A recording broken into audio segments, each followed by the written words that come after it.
So let's study theoretical verification of kinetic and potential energy, which is always constant for a freely falling body. Now for that, let's make a diagram. So this is a ground, right?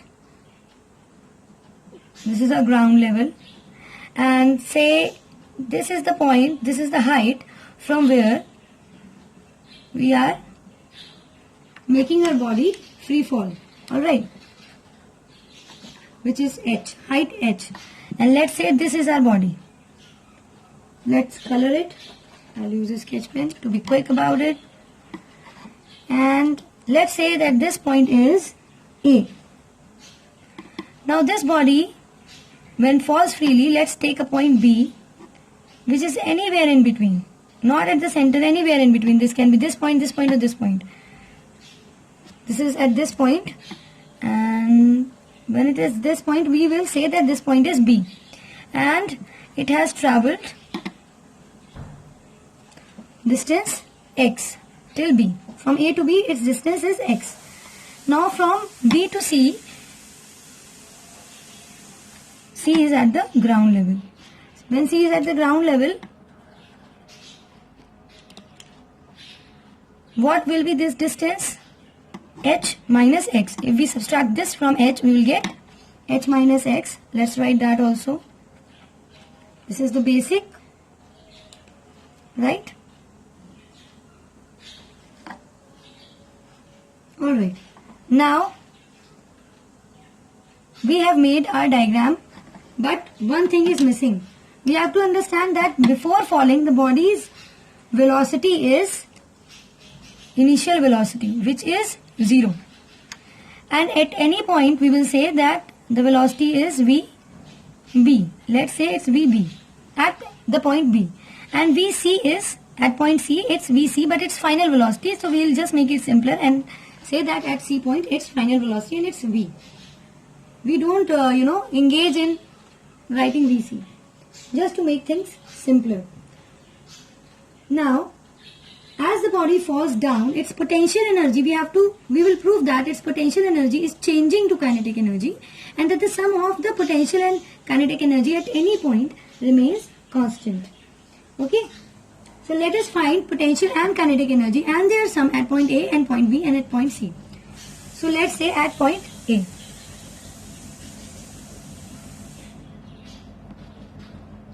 Now at point A, the velocity is 0.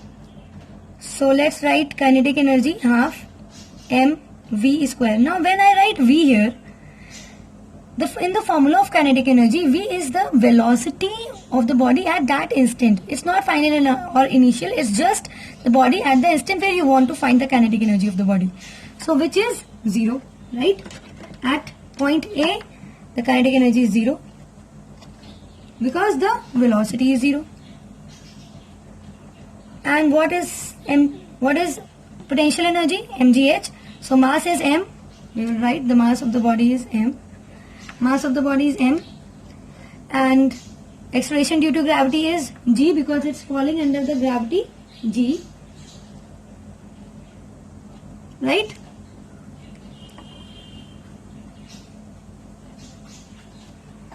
And height is h. So all the data is given here, and we will just write the formula only. This is the formula and this is the value. So it's pretty easy now.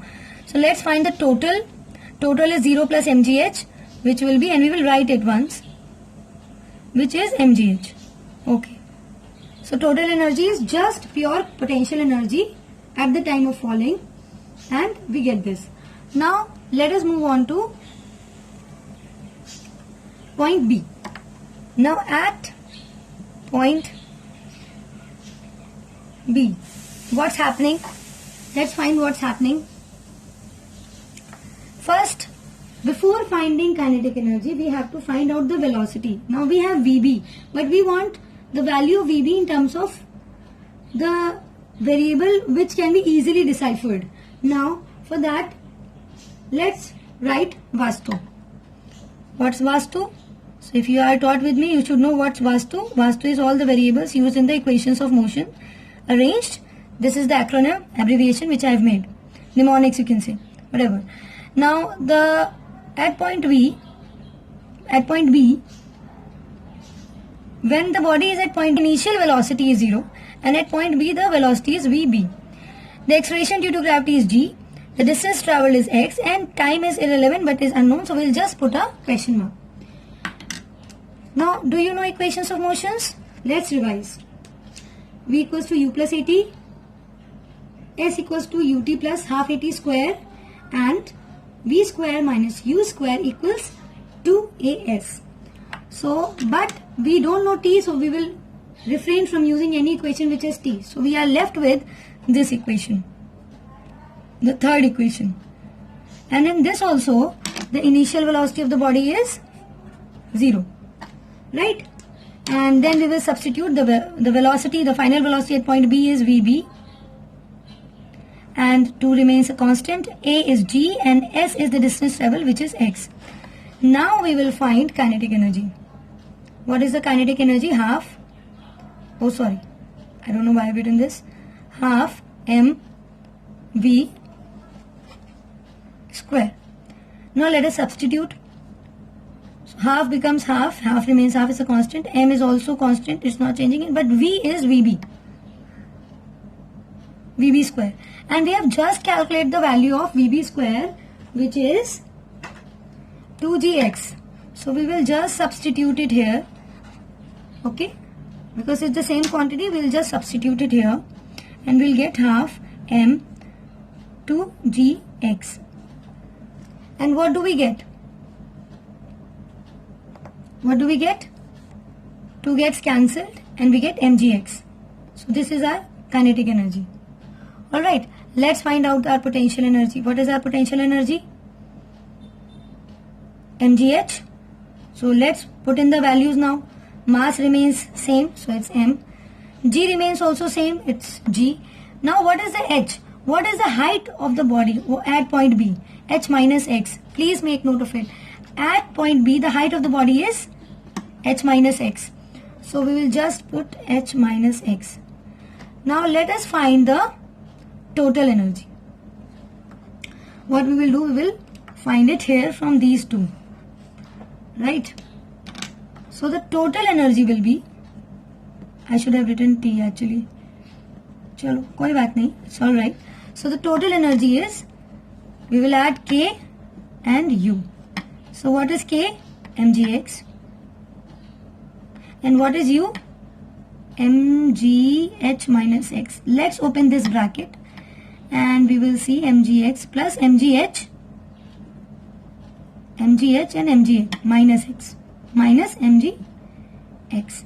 So now we see that these both will cut. And what will be the total energy which remains? It is mgh. And we can see that the total energy at point A and at point B are same. Only the kinetic and potential energies are changing. Now let's move on and find out what will be our energy at point C. Let's find the gameplay here. So at point C. Now at point C, what is happening? Please take a look. Now when we are at point C, we will neglect that it would have been at point C. हम लोग सिर्फ what we will consider that it's moving from point A to point C. The initial velocity is u, which is 0. The final velocity is v, c or v, and the distance travelled is h, and the acceleration due to gravity is the acceleration. Alright, so again we have to write Vastu here, which is again the mnemonics or the abbreviations of all the variables of equations of motion. So it just makes easier to line up the data. So what is the final V or Vc? So we have taken V. What is acceleration due to gravity? G. What is S? It is h, because the distance travelled is h. Time is irrelevant also and we don't know, so a question mark, and initial velocity is 0. Again now, because we don't know t, and from the equations of motions as already discussed in point B, we know that the equation which we are going to use is this one. V square minus u square equals 2as.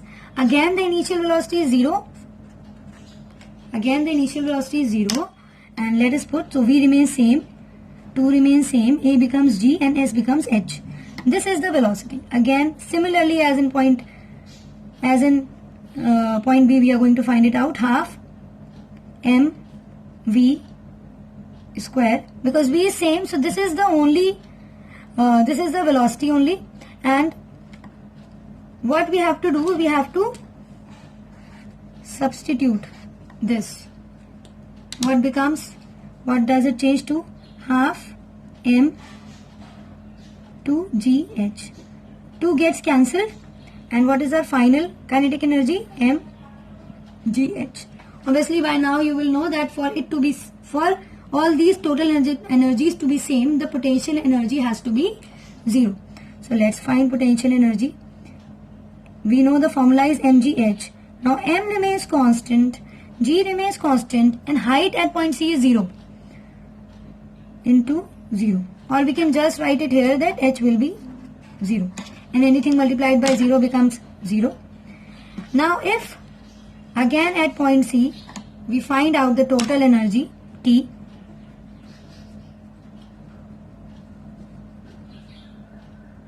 what will happen? K plus U. Now what is K? mgh. What is U? 0. And hence the total energy is mgh. So everywhere the total energy is mgh. At point A, at point B, and at point C. A, B, C. We see that at all these positions the energy remains constant. It only changes from kinetic to potential depending upon the point of motion. Okay, and it happens same, which is not, we don't need to theoretically verify it again, but when a body is thrown vertically upwards under gravity, the acceleration due to gravity becomes negative g, and you can change it similarly, you can find it similarly if you wish to. Alright, and this is the conservation of mechanical energy in motion under gravity. This is the graph which shows how potential energy declines and kinetic energy increases as we move from up to down. Okay, because at this point only potential energy is here, and at this point only kinetic energy is there, and U is 0. So that means ki potential energy is decreasing and kinetic energy is increasing, and it becomes full when we fall down, when the body falls down. एक बार फिर से मैं हिंदी में भी बोलती हूँ, जब यहाँ पर होते हैं तो पोटेंशियल एनर्जी फुल होती है, और जैसे जैसे वो नीचे आती जाती है काइनेटिक एनर्जी इंक्रीज होती जाती है, पोटेंशियल एनर्जी डिक्रीज होती जाती है इस एक्सटेंट तक कि at point C, at the ground level, the kinetic energy becomes maximum and potential energy becomes 0. I hope this is useful to you, and this is also applicable to the motion of a simple pendulum. As you can see in the diagram, at the extreme positions, because it has to return at point C and B, so the velocity is 0. The velocity is 0, kinetic energy becomes 0, and hence all the energy is stored as potential energy. But at the mean point A, the velocity is maximum, and hence all the velocity is stored as kinetic energy and potential energy is 0. Okay, this derivation is not required, and this much explanation is more than enough. I hope this will help you, and thank you for listening to me. Please subscribe and stay tuned. Have a nice day.